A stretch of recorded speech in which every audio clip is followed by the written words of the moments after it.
Meanwhile, Ashel listened to Kellen's report about an unknown force backing his brother. Kellen added that their informants had been eliminated by this mysterious group as well. Ashel asked if there was any more information. Kellen apologized for the limited details he could provide. Ashel found the situation peculiar. Kellen seemed different from when he had left, less desperate, almost like a new person. After acknowledging what Kellen had said, Ashel told him he had a question. Kellen felt a flicker of nervousness as Ashel stared at him intently, realizing it was a test. Ashel's suspicions were growing. In response, Kellen placed a hand on his chest and bowed, wishing Ashel the blessing of Lumendel. This made Ashel smile, expressing his appreciation for Kellen's response. He told Kellen not to take it personally, explaining it was merely a routine formality. With that, Kellen was excused. As Kellen exited the room, he reminded himself to be cautious. He knew that once Ashel's doubts fully took root, escaping scrutiny would be much more difficult. He resolved to avoid obstructing Cyan's path. Upon opening the door, he was met by a woman standing outside. He recognized her as Cyan's maid. Curiously, he asked her what she was doing there. Before she could respond, Ashel intervened, explaining that he was the one who had summoned her. Ashel approached them, confirming the maid's name. Emily blushed, flustered by Ashel's charismatic smile, as she affirmed her identity. Ashel requested a favor from Emily, whose admiration for him was evident in her rosy cheeks. Meanwhile, back at the castle, a disturbance unfolded. News spread about the disappearance of Lucian and Catalina. Reports indicated they had unleashed powerful magic at the outskirts of Lewin, but those were the last traces of them. It was shocking, as both were ranked above 8-star, and even the dragon's mana stone had shattered. Only the remnants of a fierce battle remained. A dragon speculated whether the one responsible for slaying the two dragons had used magic to erase all other evidence. Achieving such a feat would likely require someone with dark elemental powers. The only known individual capable of defeating those dragons was Kundal Cassel, but Kundal did not possess dark elemental abilities. This implied the existence of unknown individuals. The dragons, gathered and represented by a monolith, were aware of a boy named Cyan Vert, who was the sole dark element user at the Royal Academy. Rumors circulated about his survival against an attack from the Devil Dragon on the front lines. They began to suspect Cyan might be linked to the deaths of Reynolds Crimson and Zickerman Albus, who had collaborated with the dragons to obtain test subjects and materials. Curious about a potential connection, they decided to monitor the situation closely. They instructed Lunav Reaver to arrange for one of the dragon's granddaughters to become acquainted with Cyan Vert, potentially forging a strategic bond. At the Royal Academy dorms, Erin surprised everyone with a special cake crafted by the palace chefs. She presented it to Nana, who was practically drooling with anticipation. Overwhelmed with joy, Nana exclaimed how much she liked Princess Erin. Erin assured her that there was plenty more to enjoy. Behind her stood a mountain of presents, confirming her promise. Cyan watched the scene, amused by their excitement. He knew they needed to keep a low profile for a while. If the dragon sensed Nana's presence, they might attempt another ambush. Determined to protect his friends, Cyan resolved to live for his own sake and thwart Ashel's schemes. Erin noticed Cyan's smile and asked if something good had happened. Cyan grinned even wider, saying he'd just had a pleasant thought. Meanwhile, in the garden of the Vert residence, a long-haired man remarked on how long it had been since he last saw Ashel. This was Luenel Severus, the first prince. He commented that Ashel seemed to be doing well, to which Ashel replied with a smile, attributing it to the support of His Majesty. Luenel's expression turned serious as he asked Ashel how long he intended to remain secluded in the remote estate. He had heard that Alice had embarked on a journey. Ashel expressed concern for his sister, uncertain of her whereabouts and activities. Luenel challenged him, suggesting Ashel's true worry was that Alice might pose a threat to his position of power. Ashel glared at him, saying it wasn't a topic to discuss lightly. Luenel argued that as friends, they should speak openly. Changing the subject, Luenel mentioned Cyan, sharing that his father was so interested in Cyan that he was considering arranging an engagement between Cyan and Erin. Luenel confessed he couldn't understand why the king was so protective of his seemingly worthless daughter. Ashel advised patience, noting that the more attention Erin received, the more power she gained, which would ultimately serve their purposes. Luenel appreciated Ashel's understanding of his concerns. Just then, the Guardian Knight offered Ashel some wine. Ashel noted he had never seen this man before. Luenel explained, recounting how he had discovered the Guardian Knight as a hidden gem while scouting the slums. Ashel scrutinized the man, agreeing with Luenel's assessment that he had indeed found a remarkable jewel. The man introduced himself as Boris Lihelma, whom some might remember as the adversary who fought our protagonist at the beginning of the story. 2 years had passed, and Cyan had been keeping a low profile, settling into life at the academy. Meanwhile, Alice had returned from her travels, bringing a lively energy to the scene that felt almost like a meme. At the academy, Alice knocked on the headmaster's door. He greeted her warmly, noting that it had been a while since they last spoke. He inquired if she had enjoyed her travels.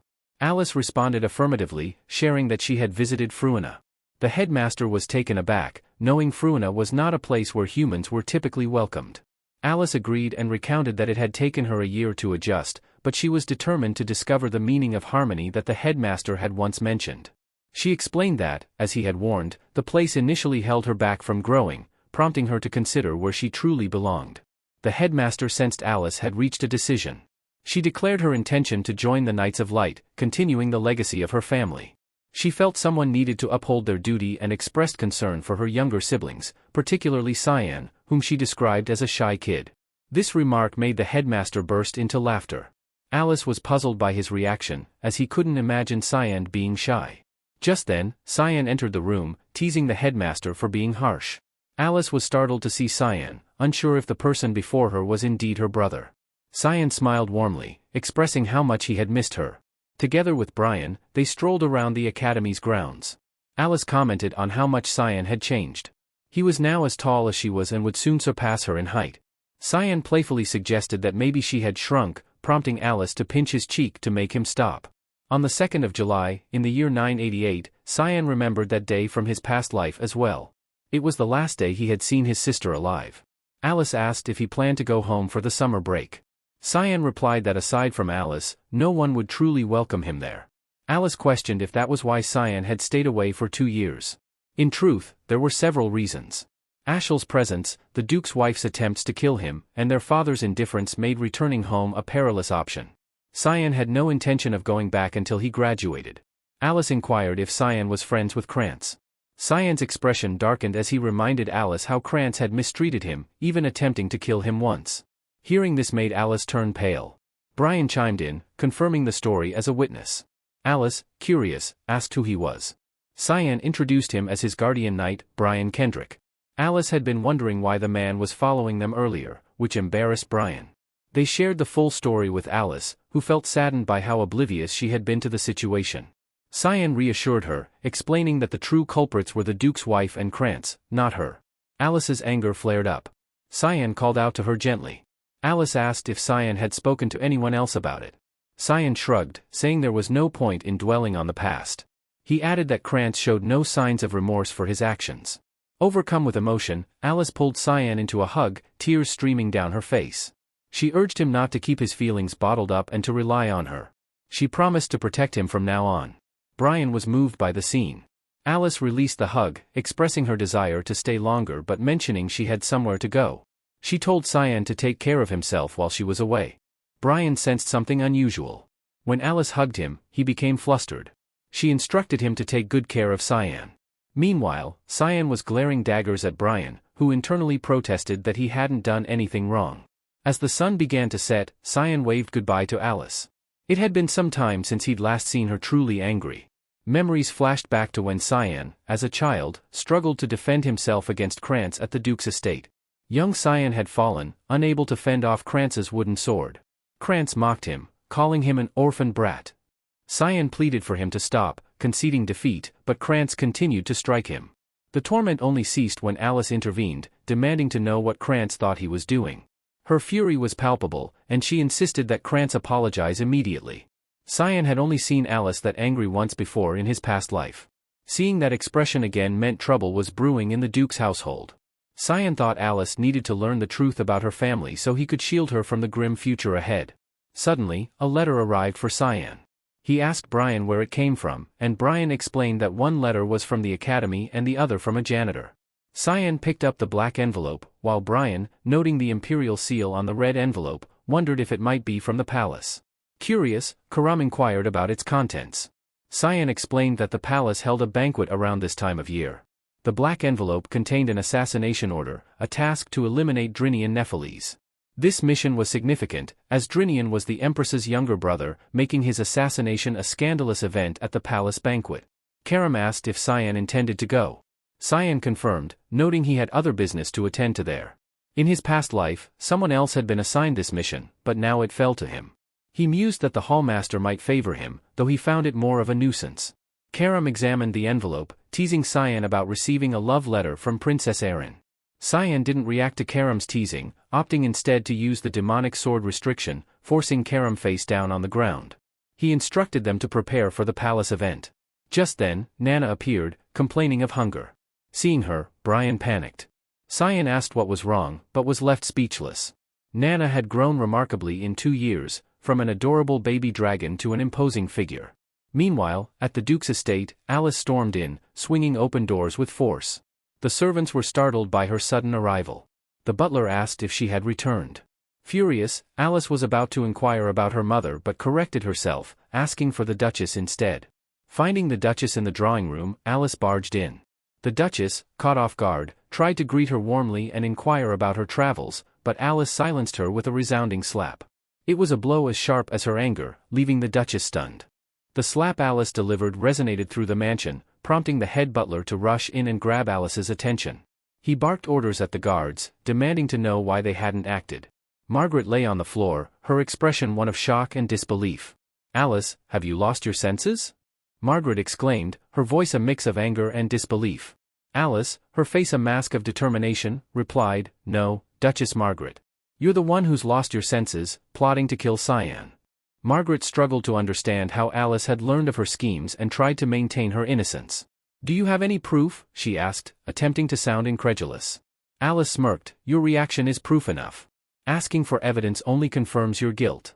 Margaret managed to rise to her feet, her fury growing at Alice's audacity. The guards quickly moved to encircle Alice, following Margaret's command to remove her from the premises. As the guards advanced, murmuring apologies for what they were about to do, Alice anticipated their actions. She dodged their attempts to restrain her with ease and launched a counteroffensive. Summoning her elemental spirit, Undine, she unleashed a powerful strike that incapacitated the guards in one swift motion. Margaret watched in astonishment, unable to believe that Alice could wield such formidable magic and dispatch her guards so effortlessly. With the guards out of the way, Alice advanced on Margaret. "Cyan's guardian knight has confessed everything," she stated firmly. "Brian told me you were behind the attempt on Cyan's life 2 years ago. Maybe you thought you could get away with it because he stayed silent." Margaret, desperate to defend herself, continued her denial. "Are you really going to trust the words of those beneath us over mine?"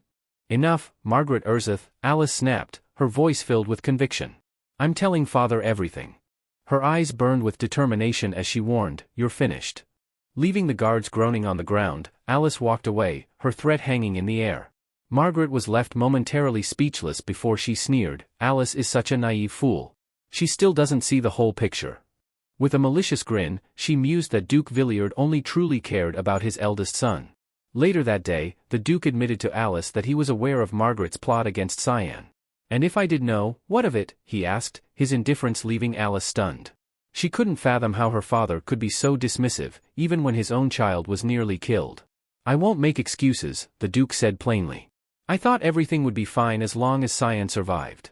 Alice countered, "Cyan fought off 6 trained knights. He would have been killed if not for Brian Kendrick." The Duke chuckled, dismissing her concern. "Brian? He was just an errand boy for the knights. There's no way he helped Cyan." Alice's heart raced as the truth dawned on her. "Are you saying Cyan defeated all those knights by himself?" she asked, struggling to grasp the reality of the situation. The Duke approached Alice, remarking that she didn't truly know Cyan. He handed her a red envelope, and Alice asked about its significance. "It's an invitation to the imperial family's banquet," the Duke explained. Unable to attend himself, he wanted Alice to go in his stead. He encouraged her to take a break and assured her there was no need to worry about Cyan. Duke Villiard revealed that Cyan was far stronger than she realized. Their conversation concluded as the Duke had to return to the barracks, leaving Alice speechless at the new revelations. As she walked outside, she remained skeptical of her father's words, unable to fathom not worrying about her 13-year-old brother. Her thoughts were interrupted when a familiar voice called her name, bringing a bright smile to her face. It was Cecilia, a female knight whom Alice warmly greeted. Cecilia, unable to maintain her usual composure, hugged Alice tightly, asking where she had been and why she hadn't sent any letters. Alice apologized with a smile, realizing she needed to make it up to Cecilia.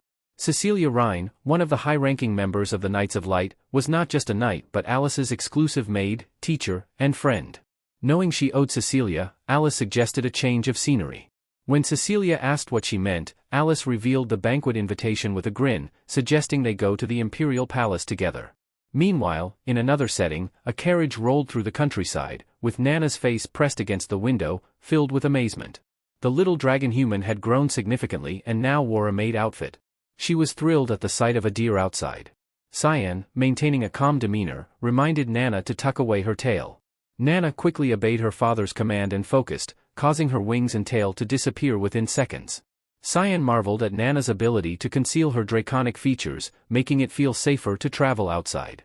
Despite the newfound ease, something nagged at Cyan. He turned to Nana and asked if she remembered his lessons. With a newfound elegance, Nana replied confidently, "Of course, young Master Cyan.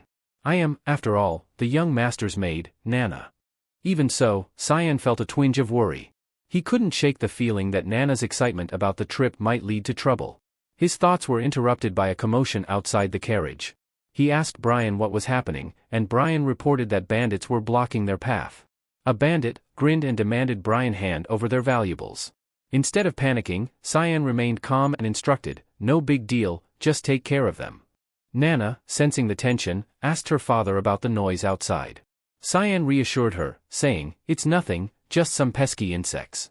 At that moment, Brian swiftly decapitated the bandit leader with a single strike. The remaining bandits were momentarily stunned by their leader's sudden demise, but they quickly recovered and charged at Brian, seeking revenge. However, Brian stayed composed and unleashed his new skill, Serial Slash. With a series of rapid attacks, he dispatched the bandits effortlessly. Afterward, Brian sheathed his sword with a sense of accomplishment, reflecting on how much stronger he had become. His moment of triumph was short-lived as Cyan impatiently remarked that Brian was too slow and urged them to move on quickly. Brian, snapping back to reality, hurriedly got back on the carriage, and they continued their journey. Meanwhile, a stack of papers was tossed onto a table elsewhere. Someone announced that these were the lists of attendees for the Imperial banquet. The lists were handed to Sarika, a studious figure with a keen eye.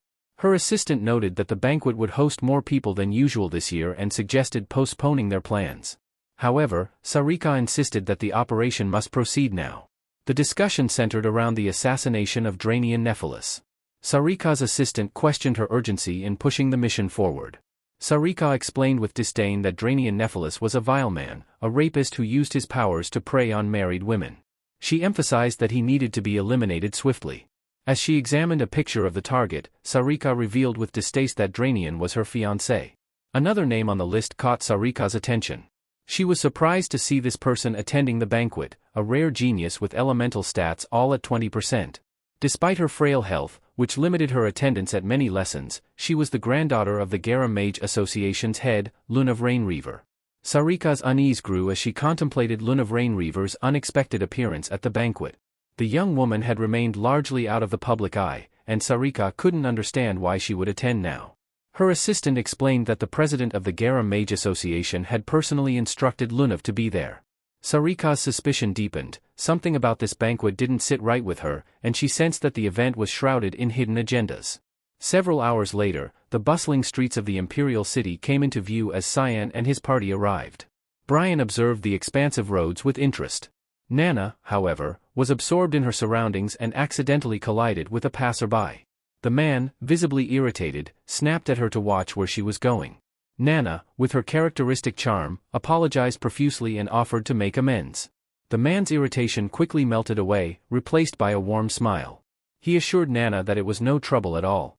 Nana, impressed by the man's kindness, remarked to her father about how friendly everyone seemed in the city. Cyan, however, was more cautious. He wished Nana would steer clear of such strangers, realizing she was still naive about the world's complexities. As Cyan reflected on the situation, Brian's attention was drawn to Nana's eyes. Brian pointed out that Nana's pupils had returned to their normal state, a clear sign of her growing hunger. A dark aura began to emanate from her, threatening to draw unwanted attention. Realizing the urgency, Cyan instructed Brian to find a restaurant immediately. Brian acted swiftly, leading Nana to the nearest dining establishment. Cyan was astounded that such a significant issue arose from something as simple as Nana's hunger. Inside the restaurant, Nana's expression shifted to one of contentment as she declared she was finally satisfied and felt revitalized. Cyan sighed in relief, grateful for the ample funds he had brought along and reflecting on the challenges of raising a child. However, his relief was short-lived. A sense of unfamiliar mana approached him, drawing his attention. A woman with short silver hair approached Cyan with a knowing smile. She greeted him warmly and asked if he was indeed the notorious Cyanvert. Her cunning smile suggested she knew more than she was letting on.